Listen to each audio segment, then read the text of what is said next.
Let's talk about that one thing in your house that you probably never ever think about until it breaks. I'm talking about your HVAC system.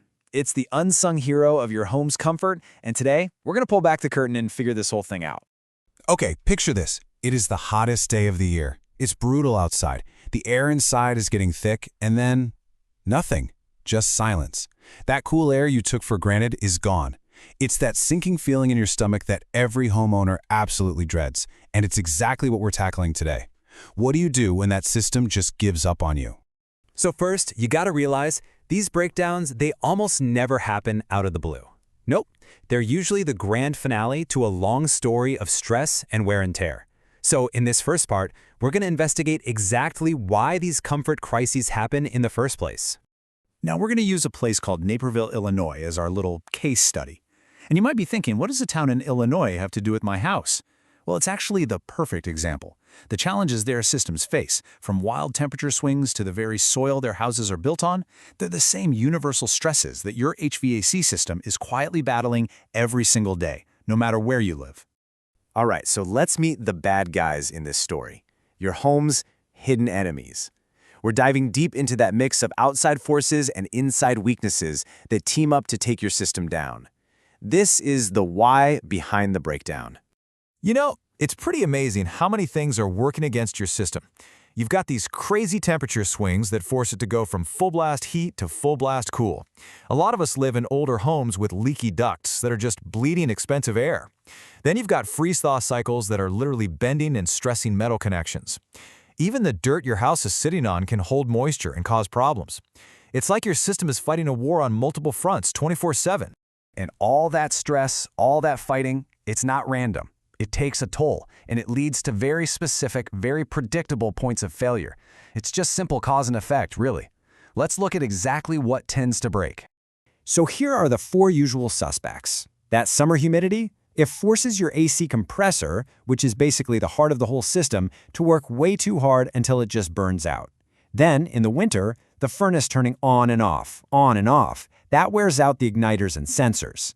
And those leaky ducts we mentioned, you could be losing up to 30% of your heated or cooled air. 30%. And finally, something as simple as a clogged drain can shut the whole thing down and even cause some serious water damage. You can see the direct line, right? From the environment to the failure. Okay, so the worst has happened. Your system is broken, the technician gives you an estimate, and now you have to make this huge decision. Do you spend the money to patch up your old unit, or do you bite the bullet and invest in a brand new one? This is what people in the industry call the $5,000 question. So, how do you decide? Well, there's this fantastic, simple rule of thumb to help you out. You take the age of your system in years, and you multiply it by the cost of the repair. If that number comes out to more than $5,000, it's a really strong sign that replacing it is the smarter financial move. So for example, say you have a 12-year-old air conditioner, and the repair is going to cost $500. Well, 12 times 500 is $6,000. That's your signal. It's probably time to start shopping. And to put that rule into perspective, just look at how long this stuff is supposed to last, on average. Air conditioners and heat pumps, they start getting into their golden years after about a decade. Furnaces might get you a little more time. But if your system is already in or past these age ranges, sinking hundreds or thousands of dollars into repairs is often just throwing good money after bad.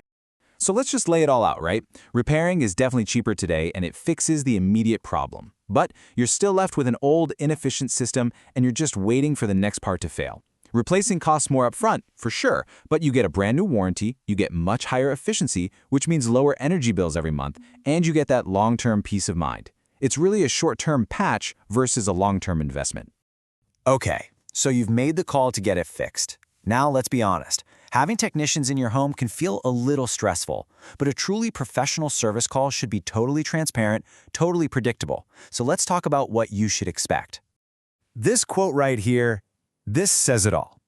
A good, reputable company will never, ever start working and then surprise you with a giant bill at the end.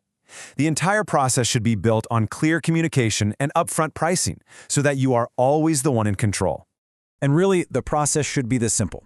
Step 1 is the diagnosis. They find the problem, they explain it to you in plain English, and they give you a price in writing. Step 2 is the repair. Only after you say yes do they actually do the work. And step 3 is testing. They run the system, make sure everything's working perfectly, and they guarantee their work. That's it. No surprises, no hidden fees, no stress. So far, we've pretty much been in crisis mode this whole time, right? Putting out fires. But what if you could avoid the fire in the first place? For this last section, let's shift from being reactive to being proactive. Here it is, the single most important thing you can take away from all this. The #1 way to make your system last longer and avoid those awful, expensive middle-of-the-night failures is just simple, regular maintenance. Seriously, an ounce of prevention is worth a pound of cure here, maybe even a ton of cure. So, what does that even mean, maintenance? Well, a pro will come in and do some really important checks. They'll clean the gunk off the condenser coils so the system can breathe and not overheat. They'll check the refrigerant levels to prevent that compressor burnout we talked about. They'll test all the electrical connections. And they'll even check and clean out that little condensate drain that can cause such big problems. It's all about catching these tiny little issues before they snowball into catastrophes. So I'll just leave you with this one thought. This system is pretty much the mechanical heart of your home. It runs 24/7, 365 days a year, just to keep you comfortable and safe. So the question is it getting the little bit of attention it really deserves? Thanks for tuning in.